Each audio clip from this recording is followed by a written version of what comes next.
ဒီတစ်ခါမှာတော့ကျွန်တော် Excel ထဲမှာပါတဲ့ sorting အကြောင်းကိုကျွန်တော်ပြောပြပေးသွားမှာဖြစ်ပါတယ် sorting ဆိုတာပါလဲ C တာပေါ့နော်A ကနေ Z ကို Z အထိအစဉ်လိုက်စီမလားဒါမှမဟုတ်ကြီးစင်ငယ်လိုက်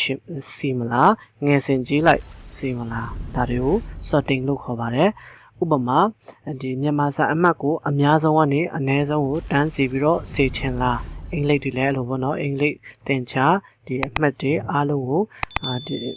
ကြီးစင်ငယ်လိုက်စီမလားဒါမှမဟုတ်ငယ်စင်ကြီးလိုက်စီမလားဒါမှမဟုတ်အမှတ်အများဆုံးရတဲ့သူတွေကိုဒီအပေါ်ဆုံးမှာထားပြီးတော့အနည်းဆုံးကိုအောက်ဆုံးမှာထားlevel ခွဲတာပေါ့နော်အဆင့်1အဆင့်2အဲ့လိုတွေကိုအလွယ်တကူခွဲလို့ရပါတယ်ဆိုတော့ sort and filter ကိုလုပ်မယ်ဆိုတော့ဒီအပေါ်မှာဒီ down arrow လေးတွေရှိဖို့လိုအပ်ပါလိမ့်မယ်data တွေကနေဒီအရင် lesson မှာကျွန်တော်ပြောသလို sort and filter လေးကိုလုပ်ပေးရပါမယ် format at table နဲ့လုပ်တယ်ဆိုတော့ဒါတွေလုပ်ဆရာမလိုပါဘူးဆိုတော့မြန်မာစာအမှတ်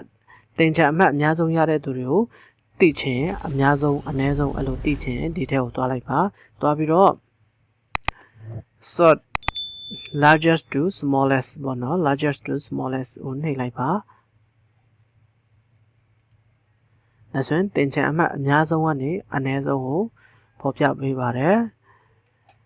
တခုခု sorting လုပ်နေတဲ့အချိန်မှာနောက်တစ်ခုလှုပ်လိုက်မယ်ဆိုရင်ဒီက sort လုပ်တာတော့မှားကောင်းမှားသွားပါလိမ့်မယ်ဆိုတော့ဒီမှာကြည့်လိုက်မယ်85အများဆုံးဒီမှာ88ဒီကောင်ဆိုရင်80အများဆုံး chemistry ကိုလုပ်ကြည့်လိုက်မယ်ဗျဒီမှာဆိုရင်တင်ချော sorting လုပ်တာပေါ့နော်95 92 88မှတ်ထားပေါ့နော်အဲ့မှာlargest to smallest ပြန်လုပ်ကြည့်လိုက်မယ်ဒါဆိုရင်95 91 90ခုနတော့က sort လုပ်တာပျောက်သွားပါတယ် sorting ကတစ်ခုတည်းရတယ်ပေါ့နော် sorting တစ်ခုတည်းရပါတယ်ဆိုတော့ sorting ကိုပြန်ဖြောက်ခြင်းဒီမှာ clear မရှိတော့ပါဘူးအဲ့လို clear မရှိတော့ဆိုတော့ဘယ်လိုလုပ်မလဲဒီဟိုအထဲကနေ data ထဲကနေ sort and filter ထဲကနေ sort ကိုနှိပ်လိုက်ပါ sort ကိုနှိပ်လိုက်ပြီးတော့ခုနကတော့ chemistry ကိုလုပ်ထားတာပေါ့နော်chemistry ကိုလုပ်ထားပါတယ် biology လုပ်ခြင်းဒီကနေပြောင်းလို့ရတယ် biology ပေါ့နော် okay ဆိုရင် biology ကို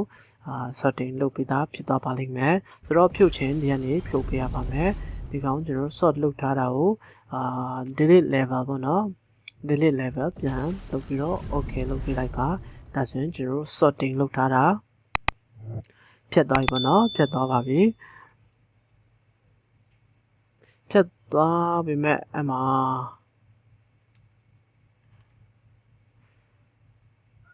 နံပါတ်တရပြောင်းပြန်ရေးဖြစ်နေပေါ့နော်ပြောင်းပြန်ရေးဖြစ်နေတယ်ခုနအတုံးအတိုင်းပဲဖြစ်နေသေးပါတယ်ဒါဆိုရင်ဒီနံပါတ်ကနေsmallest to largest ဆိုတော့ပြောင်းပေးလိုက်ပါဒါဆိုရင်ပုံမှန်အတိုင်းပြန်ဖြစ်သွားပါလေပုံမှန်အတိုင်းပြန်ဖြစ်သွားပါလိမ့်မယ်ဆိုတော့ဒီကနေclear ပြန်လုပ်လိုက်ပါတော့ delete level ဒါဆိုရင်ပုံမှန်အတိုင်းပြန်ဖြစ်သွားပါလိမ့်မယ်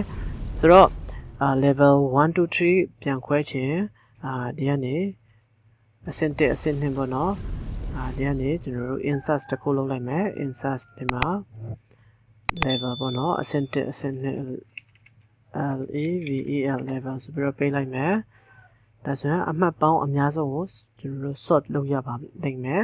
sort လုပ်မယ်အမှတ်ပေါင်း largest to smallest ကိုရွေးလိုက်ပါဒါဆိုရင်အမှတ်အများဆုံး911ပေါ့နော်ဒီကနေကြီးစင်ငယ်လိုက်အောက်ထိသွားပါလိမ့်မယ်ဒီမှာ1အောက်မှာ2ဆိုပြီးတော့ရေးလိုက်ပါအဲ့လိုရေးလိုက်မယ်level 1ပေါ့နော် level 1အဲ့မှာ level level 2 auto fill လုပ်လိုက်ပါအောက်နေအောက်ဆုံးထိပေါ့နော်အောက်ဆုံးထိအဲ့ဆိုအဆင့်1အဆင့်2အဲ့လိုတွေပေါ်ပါပြီပြီးရင်ဒီမှာ filter တစ်ချက်လုပ်လိုက်မယ်အောင်တဲ့သူတွေကိုပဲအားလုံးလုပ်ပြီးတော့အဆင့်1အဆင့်2ပေါ့နော်အဆင့်1အဆင့်2အဲ့လိုတွေရပါပြီ level 1 2 3 4 5 6 7ကပြောင်းနေတယ်ပေါ့နော်ဆိုတော့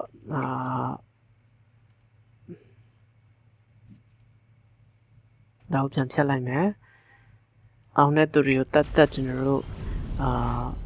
sorting လုပ်ခြင်းဒီကောင်ကိုအောင်တဲ့သူတွေအားလုံးပဲ filter လုပ်လိုက်မယ်ပြီးရင် LAVEL level 1ပေါ့နော် level 1 level 2အဲ့လိုလုပ်ပေးလိုက်ပါပြီးရင်ဒါဆိုရင်10တန်းအောင်တဲ့သူတက်ကိုဒီအမှတ်စရင်အလိုက်ပေါ့နော် sorry ပါ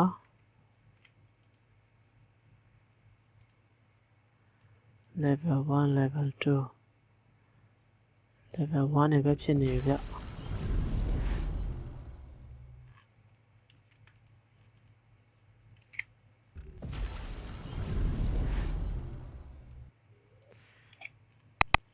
sorting လုပ်ထားတာကို filter လုပ်ထားတာကို sort ပြန်လုပ်လို့မရဘူးထင်တယ်ဗျ LAVEL level 1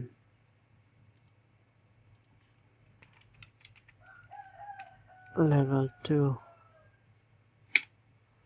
ဒါကိုကျွန်တော် auto fill လုပ်ခြင်းမယ်အဲ့ဆိုရင်မရဘူးဖြစ်နေပေါ့နော်မရဘူးဆိုတော့ filter လုပ်ထားတာကိုကျွန်တော်တို့မရဘူးပေါ့နော် filter လုပ်ထားတာကိုအဲ့လို sorting လုပ်လို့မရဘူးဆိုတော့ LAVEL level 1 level 2ဒါဆိုတော့အဆင့်1အဆင့်2ရှုံးတဲ့သူတွေလည်းပေါ်တယ်ပေါ့နော်အဲ့လိုအဆင့်1အဆင့်2အလိုခွဲလို့ရပါတယ်အဲ့မှာနံပါတ်တွေကပြောင်းပြန်ဖြစ်နေပါပေါ့နော်ပြောင်းပြန်ဖြစ်နေပါပြီဆိုတော့ဒါကိုနံပါတ်တွေ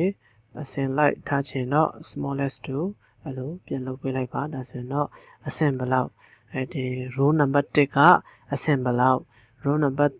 6ကအဆင့်ဘယ်လောက်အမှာrow number 73ကအဆင့်1ရပါတယ်အဲ့လိုမျိုးပေါ့နော်10တန်းမှာတော့ကျွန်တော် row number တွေမရှိသေးပါဘူးတက္ကသိုလ်တွေမှာ row number တွေဒီ row code တွေခေါ်လေးရှိပါတယ်အဲ့လိုမျိုးအခြေအနေမှာဒါတွေတော့လိုတာပေါ့နော်ပုံမှန်ဆိုရင်တော့ဒီ row number တွေမရှိဘူးဆိုတော့အမှ level အလိုက်ဒီတိုင်းပုံမှန်အတိုင်းပြလို့ရတယ်ပေါ့နော်10ဒီတက္ကသိုလ်တွေမှာဆိုရင်တော့ဒီ row number 9ရဲ့ row number အလိုက်သွားတယ်ဆိုတော့ row number 73ကအဆင့်1ရတယ်အဲ့လိုမျိုးပုံစံပေါ့နော်လုပ်လို့ရတယ်ဒါတော့ sorting အကြောင်းကိုပြောပြတာဖြစ်ပါတယ်နောက် video lesson မှာတော့ဒီ conditional format ဒီအမှတ်နည်းတဲ့သူကအနီနဲ့ပြမယ်အမှတ်အများဆုံးလူတွေကအစိမ်းနဲ့ပြမယ် over နဲ့ပြမယ် conditional ဒီအခြေအနေတစ်ခုကိုပြပေးတဲ့အရာကိုကျွန်တော်ပြောပြပေးသွားမှာဖြစ်ပါတယ်ဟုတ်ကဲ့အားလုံးပဲကျေးဇူးတင်ပါတယ်